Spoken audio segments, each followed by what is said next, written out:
Welcome to Let's Talk Color. I'm Amy Woolf, Principal Designer at Amy Woolf Color and Design. And I'm Amy Krane, Founding Designer at Amy Krane Color. We're both professional color experts who specialize in architectural color. We met while training, and years later, the conversation is still going strong.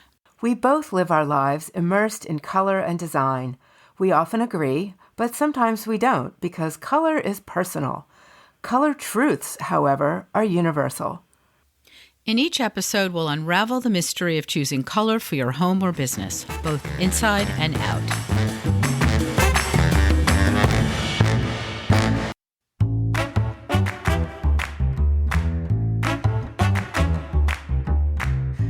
Today, we're going to talk about color for an office, be it the home office or a building that you go to. I would say that office color has one job and one job alone, and that's to support the function of the employees in the room. That could be you alone in your home office or a larger space where you're working in an office building. But it's incredibly important to how well you work in a space, the feeling that you have and the inspiration that you might get from the color around you. It can really aid in the work that you're doing, or it could really hamper what's going on. You know, what's really funny is, Amy, you and I met years ago training, and it wasn't for a little bit longer until we actually got into one another's houses. And so I was so tickled to learn that you and I both have the same color in our offices, not the same nuance of color, but the same color. My office is a really active yellow-green. It's Pale Hound from Farrow & Ball. There are two colors that it is said are good for a working environment, and they're good for focus. And those two colors are blue and green. And certainly, like every other instance that we've talked about, wall color, your own personal proclivities in terms of colors you like and don't like will always surpass generalities here. So if blue makes you feel melancholy or green just disgusts you, then those would not be colors for your office. But otherwise, generalizing, those are the two colors to go with for an office. And blue greens are more serene, and a yellow green like mine is, as I said, is more active. But that's something that I need doing my work. You know, I want a color around me that's inspiring. And although I deal with colors all the time, I'm not like a fine artist who needs to mix the colors. I'm looking at pre-made colors on color chips. So the green doesn't really interfere with what I'm doing. And I very often take my color chips outdoors when I'm getting down to my final selection of colors just to double check I like how they look in a more neutral light situation. Also, if you're lucky enough to have a view of nature out your window, I've got pure nature outside my window, but even if you live in a city and there's just the old oak tree out your window, if you're able to peer out and just have your mind and your eyes rest in between tasks that you're doing, it's really a great thing. I mean, looking at green leafy scenes really helps us distress and restock our mental energy, which gets depleted when we're working on knowledge-based tasks. So a lot to be said for the regenerative power of green. It's what we're talking about when we talk about something like forest bathing, which I know is really woo-woo and all, but I mean, studies have been made about how restored and refreshed people feel walking through a setting of green. So I'm all for it. Stocks you up on the life force. But Amy, your office is green too. It is green, and it's actually also a Farrow & Ball green. It is cooking apple green. And when I first opened my business years ago, I talked to one of my cousins who's a fine artist, and we talked about wall color. And he said, oh, you must have white, because you're doing color work to have that neutral background. He felt was an important thing for my workspace. But I personally find white to be uninspiring. I think it's absolutely important to think about not having a color in your space that creates, I guess, visual conflict with whatever it is you're doing. For me, I think the emotional and psychological component of my wall colors in my office really take precedence. Like you, Amy, I'm working with smaller color chips. I have a gray background I can look at them on. I will often put larger projects up on a magnetic whiteboard. The fact that it's physiologically easier on the eye is also a great argument for the use of green in all kinds of spaces, but especially workspaces. And I agree with you, Amy, totally. Being able to pivot your chair and look outside a window, or, take a breather is important. I also have artwork in my office that brings a punch of color. I think people sometimes, it's easy to go overboard with color in an office space. I think it makes sense to think about physiology and function. And if you're craving a bright color, get yourself a little yellow desk lamp. My artwork has a bold stroke of magenta in it. My clock is pink. So I think that's a great place to bring some punchy color. Yeah, pop of color. Can we I want to stop saying pop of color. Also, one of the things that we learned in our training was about the fact that green is the easiest color for the human eye to see. Something about where the green lands on the back of your eyeball, your retina. Yeah, I think it has to do with the wavelengths of the green, where it falls in between the red and blue on the spectrum, because it falls somewhere near the middle, I think. Here's something important when we're talking about color in an office. Remember that place many people used to go to. I think many office company owners, if it's a smaller company, or branding managers, if it's a larger company, they try to tie their branding and image into the physical space.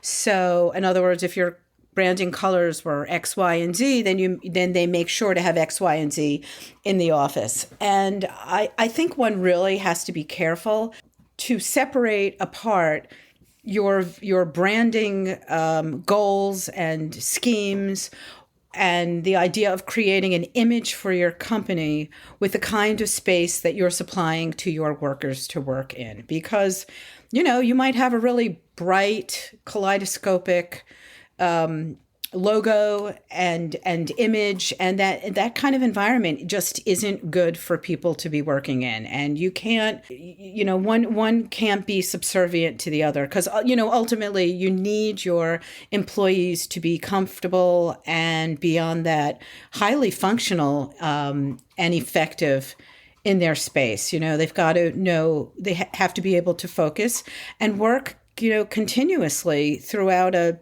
8, 10, 12-hour day, and you need colors to be supportive.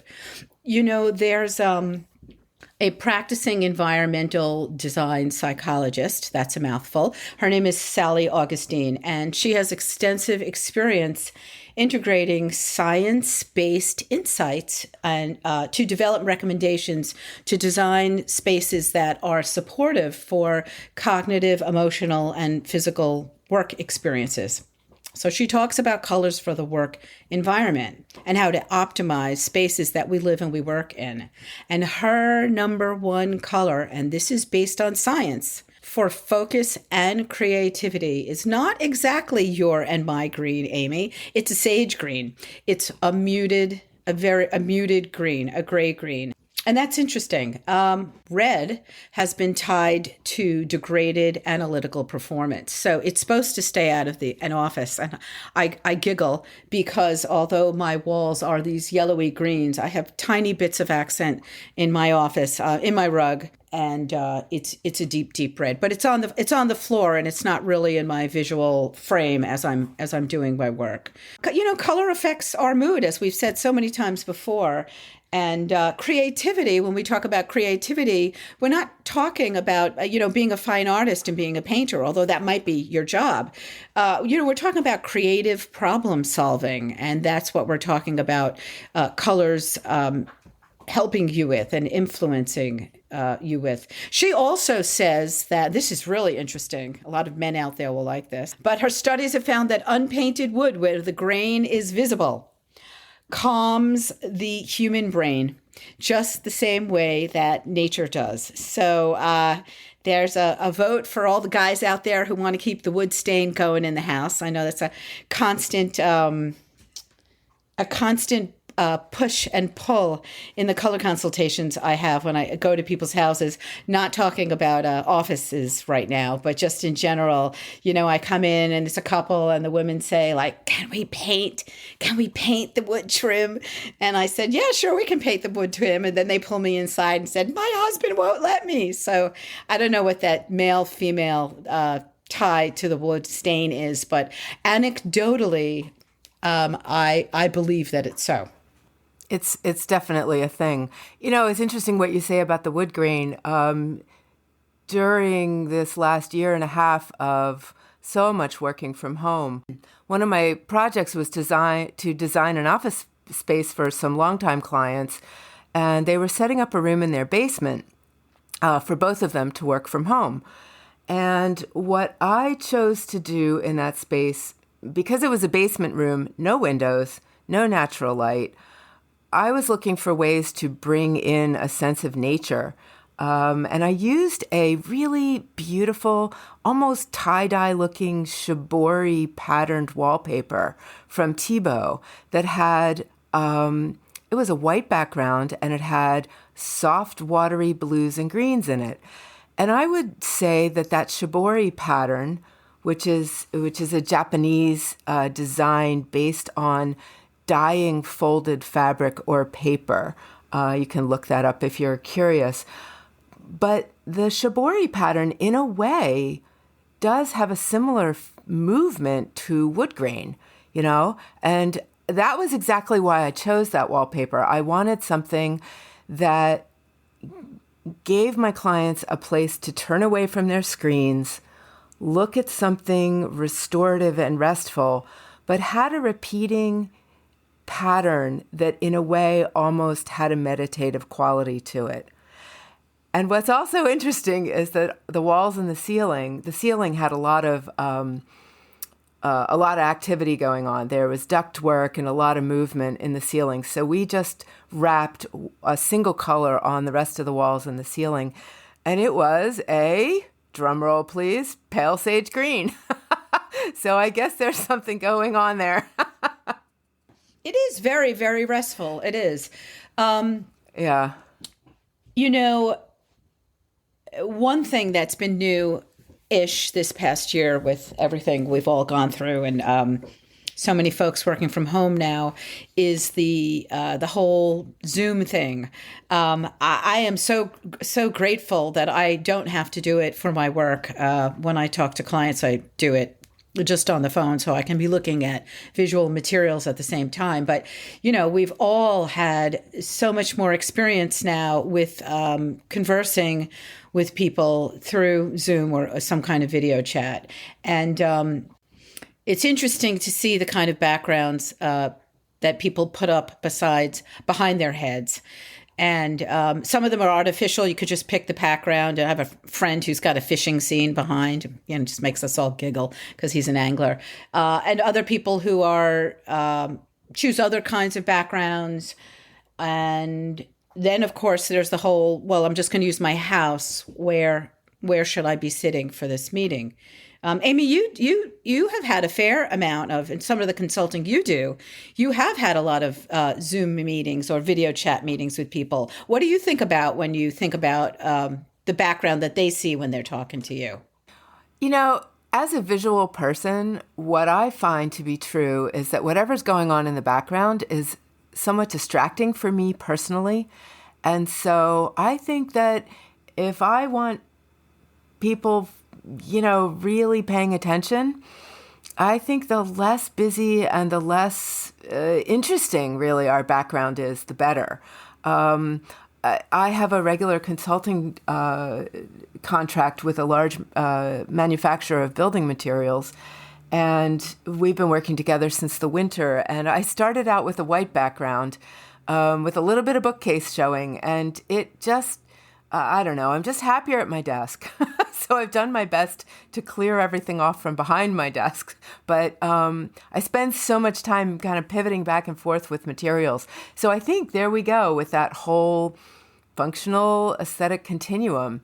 Are you just a talking head on screen? If so, let's get it controlled. If you need to be able to access your materials and tools, then you need to sort of, find that happy medium.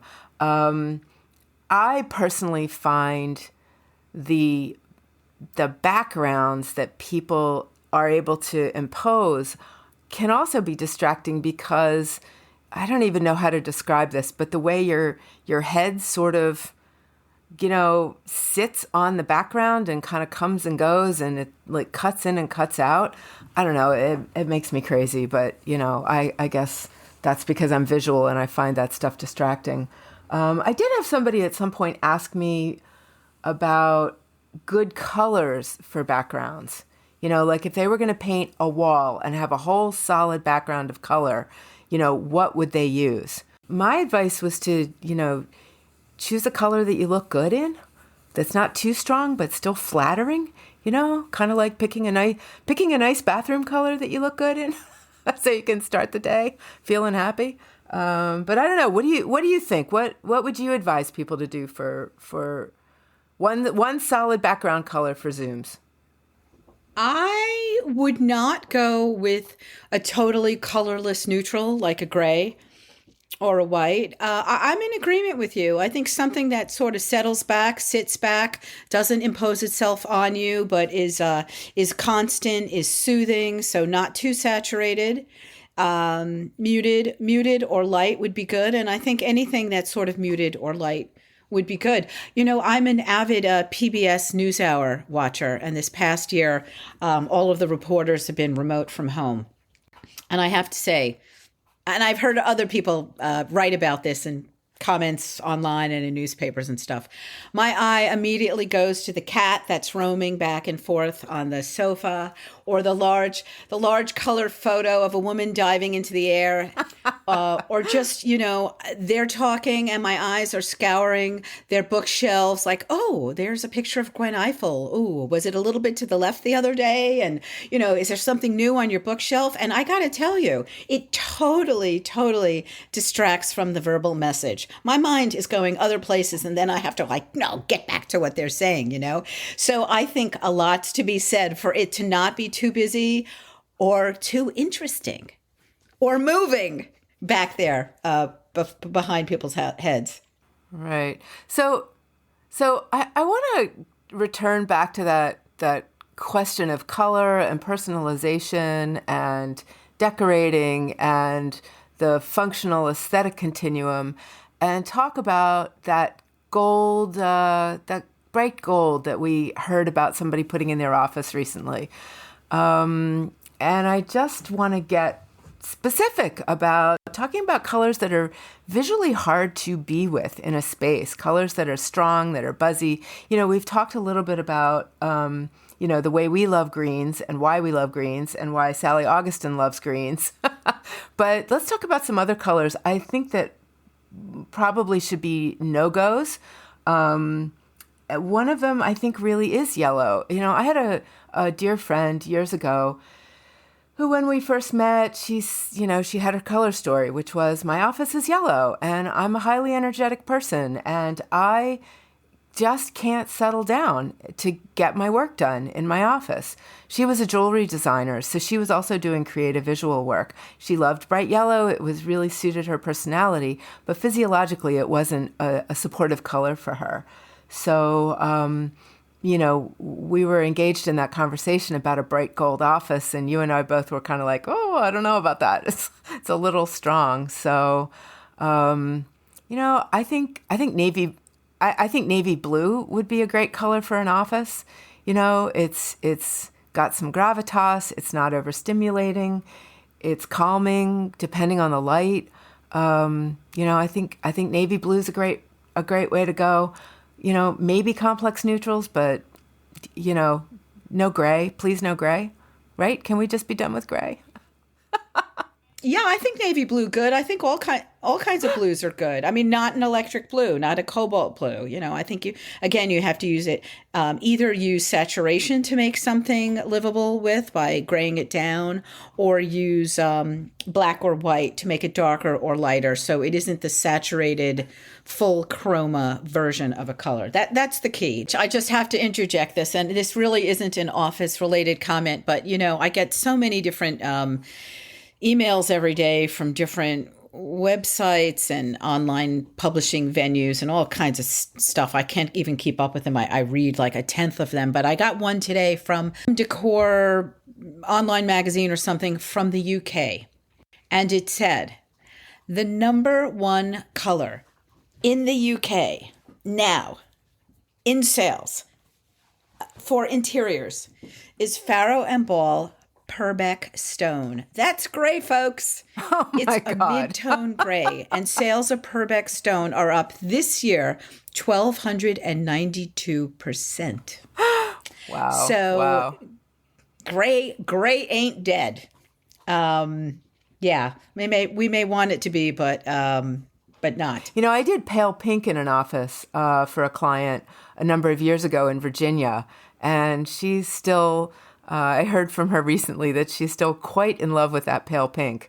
Having just painted my living room a really, really pale pink, pale and warm, I could definitely see putting that color kind of everywhere, even in my office. So, I was a tomboy as a kid, and I felt a little pushed into pink as a little girl and kind of pushed back a fair bit. And so pink really wasn't part of my personal repertoire for a long time.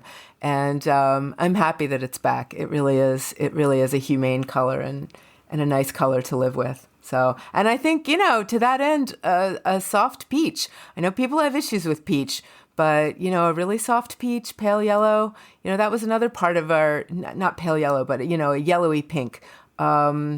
That was another part of our training with IACC was the humane quality of peach and also a pale turquoise. Yeah, absolutely. I did that also. I did a house in Woodstock years ago, and it did have wood trim, by the way, which they wanted to keep, and that was fine. It had rustic elements to the house.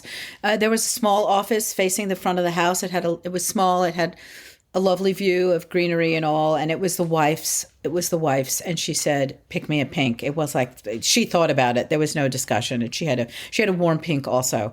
Yeah, I mean, that's just a hugely supportive color. If we can all get away from the pinks for girls and blues for boys thing, then yeah, pinks for everyone. I'm a fan. And they spoke about it also in healthcare settings, which, we're not really talking about healthcare settings today, but if you want to expand a little bit the concept of office to beyond just the room that you're working in or you and your coworkers are working in, and talk about an office of any kind of facility, then you start thinking about how color can further the function of different spaces in an office, like a waiting room. It is true that cool colors make time seem like it's going faster, and warm colors the opposite. So for a waiting room, a blue or a green, a cool color will make it a little bit less painful for people who are sitting there forever. And also, using color for wayfinding to send people down halls and into different rooms, and color blocking and accent walls and all that stuff, which, I know you may or may not like for a home. But again, an office is a completely different thing. And using colors that way can really further the success of the whole facility or the whole office by helping to keep people in some places and move people to other places. Another thing Sally Augustine said was that if you put cool colors on hallway walls and a warm color on the end wall, people move towards warm colors, and they will move more quickly through cool colors. So, I'm not saying you necessarily want blue walls with a red end wall. I'm not saying that. But just in general, again, color will help move people through a space towards one thing and away from another thing. Before I did this, I worked as a freelance TV producer. And there's one company I will never forget working in. It was in New York City. It was a large open loft space already, film production, lots of meetings, lots of people on phone calls. It's a lot of busyness and interaction and all of that. And it had multiple windows next to each other. That's sort of I don't know if you'd call them casement windows or not. The kind you see in Tudor homes, a lot of mullions. It got tons of light. So the floors were painted white, high gloss. The walls were white, and this was a really neutral to cool white. The ceilings were white. There was task lighting, but I don't even remember the lighting because the light from outdoors coming in was so harsh, was so difficult to work, 12-hour days in this space. And I know that it was a company that did a lot of fashion work. And I know the choice of white was all about, I'm kind of moving us into the pet peeve thing here. The choice of white was all about image, this cool and groovy, dating myself there, cool and groovy image of a cool production company. Like, aren't we so hip? And meanwhile, we, the workers who were there for hours and hours and hours every day, suffering in this high glare situation. Oh, the desks were white. That everything was white. It was all about glare, which is so important in an office. You have to really protect your eyes. Think about how so many different jobs have us looking at computer screens all day, which is really tiring on the eyes. And then when you take your eyes away from your computer screen and you've got bright white and glaring light everywhere and bouncing all around, it's really horrendous. So that's my pet peeve. Don't put your image or your decorating goals above the needs of the workers in a space. It's so important. Okay, I'm going to one-up you here, Amy. Okay, ready. I have nothing to do with this project, and I'm not going to name the architectural firm who designed it. But there is a teaching space at one of the dental schools. And the entire space, so imagine a big, huge, kind of open warehouse-like space, which has different stations for doing work on their dental patients. So, same situation as your production company, all bright white, except that each dental station had an accent wall of fluorescent yellow. So, wowza! I know. And I saw this and I thought, oh my God. Just the ergonomics of that is so, it makes me sad. It's so painful. Like, yes to a yellow desk lamp, that's okay. But no to a fluorescent yellow accent wall in a dental teaching facility where visual acuity really matters. So, I don't know, things can really go wrong. When you talk about pet peeves, I think one of my big pet peeves when it comes to workspaces is picking color by committee. I know I've been brought into projects in the past where, they're getting ready to paint and they've pulled together 10 people from the office. And those 10 people are charged with trying to find something that works. And I find that usually what happens is really nobody ends up being happy with the final choices. Well, I think that might wrap it up. Thanks for tuning in this time. We hope you've learned just a little bit more about choosing color for the built world. If there's something you'd like to hear us talk about, you can find us at letstalkpaintcolor.com. There's a form on the bottom of our homepage, and you can send us a little note and give us your thoughts about what you would like us to talk about on a future episode. So thanks for tuning in, and we'll see you next time.